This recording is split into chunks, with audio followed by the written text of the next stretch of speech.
Shalom. I want to give all praises, glory, and honor to Yahweh, Ba'asham, Yahweh Shai, Ba'asham Rachakodash. Double honor to the apostles and elders of Great Millstone. And salutations to all the hopeful elect pushing out this word in sincerity and the truth. This is Brother Quad from the DC camp coming back at you with another words to my thoughts.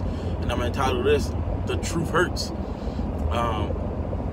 You know, I was just listening to this song called The Ugly Truth. And it just made me spark this thought in my mind, man. You know, the scriptures talk about how when you first taste this word, it's like honey, all right? But then it becomes bitter in your stomach, man. All right? Because what? Even you know, surely oppression maketh a wise man mad. And you know, if you're wise, if you're a man of wisdom and you studying the righteous ways of the Lord, and you look at the world, you look and see that it's completely out of order, man. That's why we sighing and crying for the abominations thereof, man. You know, that's why we crying out to the Lord, man, to get up out of this thing, man. We're uncomfortable. Now, a lot of our people, they choose the route of ignorance is bliss, man. That if they don't get into it, you know, that it won't affect them, man. Because to acknowledge this truth, you have to acknowledge that, yeah, we in slavery, man. That we in hell in the so-called white man, the devil that the Bible speaks of is ruling over us, man. You have to acknowledge that. You have to acknowledge that you went off against the Heavenly Father, man. And a lot of our people don't want to do that. That's why they'd rather choose the smooth things, man. You know? Hey, when they hear the truth, that's why the scriptures liken his word into fire, man. When they hear the truth, they get burnt up, man. When we hear the truth, we get purified, man. Which that's still a hurting process, man. A cleansing process. When you're going through this process, man, that process of change, it's uncomfortable, man. It's not. It doesn't feel great, you know. But afterwards, it's going to feel great.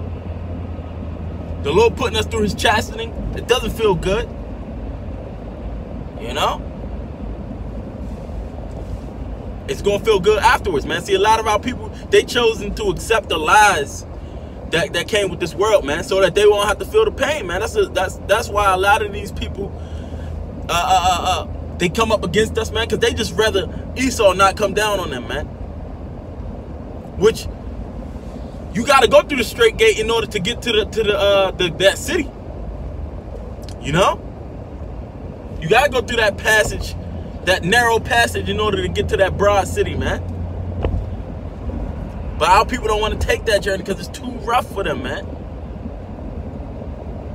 That's why scriptures say, have I become your enemy because I tell you the truth? They don't like the truth, man. You got a lot of women that talks about just give me the truth, just give me the truth.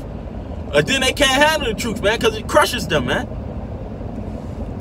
A lot of these so-called Israelites, man, they don't want to acknowledge the full truth because what? It's harsh. Especially coming out of America, man.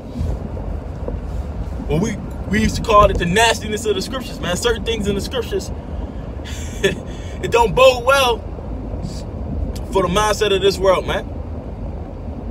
And to acknowledge that fact is to acknowledge, man.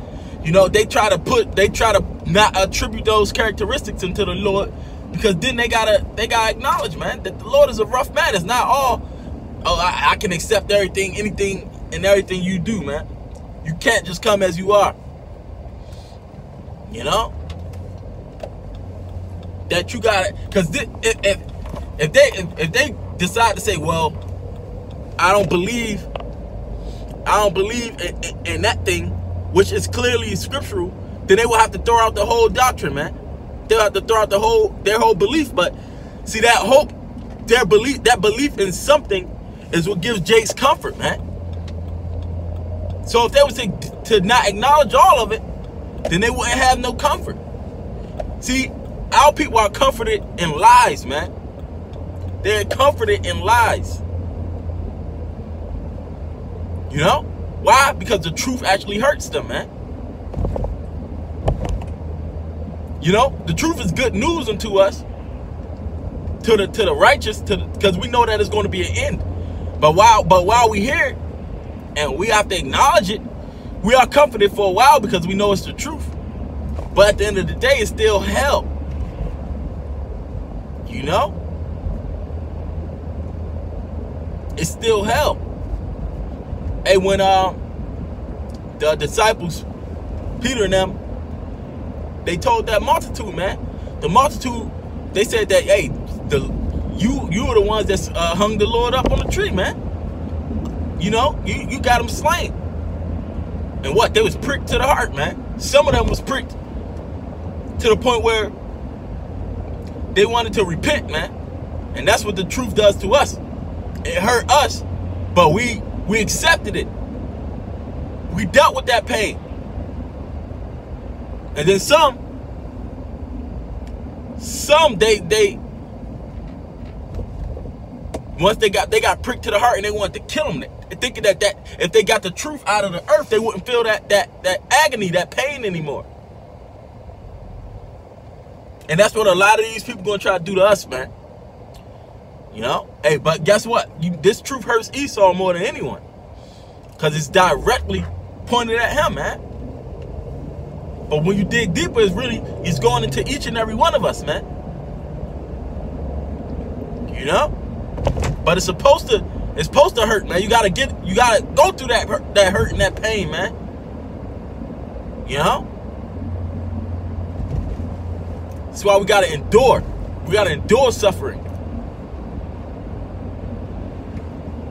If you working out, you know, that pain, it actually hurts. That process of that changing, that ripping the old muscle so it expands. That process actually helps you grow, man. But a lot of our people don't want to feel that type of pain, so they never growing, man. A lot of our people, they so afraid of dying, they never even thought of what it is to live, man. Been to acknowledge that you've been deprived of that. To some people, that's just too much, man. To be deprived of life, to have to see, a lot of people comforted in a lie that they are still in control of their own life, man. You don't have any control, man. And that lack of control, is scary to some, man. They fear that. You know? Damn, what is this guy doing, man? You know, but all in all, that's pretty much what I wanted to get at, man. You know? This truth will make you uncomfortable, man. This is why this word is likened into that fire, that divisive force, man. This is why the Lord didn't come to bring peace, but division, man. Because it's going to divide. It's going to be a lot of emotion of different people's emotions, man. It's going to cause family to turn on each other, man. All for the truth, man. You know? And only the ones that fully accepts this truth and acknowledges it, it's going to be able to deal with that pain, man. Because they know that it's going to be in. You know? You know, just some random thoughts, man. That's what I just had. And Lord willing, it was edifying, man. If brothers got anything to add to it or whatever, you know, feel free. You know, but that's just what I wanted to put out through the Spirit. Lord willing, it was edifying. Until the next lesson, I want to give all praise, glory, and honor to Yahweh, Ba'ashem, Yahweh Shah, Ba'ashem, Kakadash. And I want to say Shalom.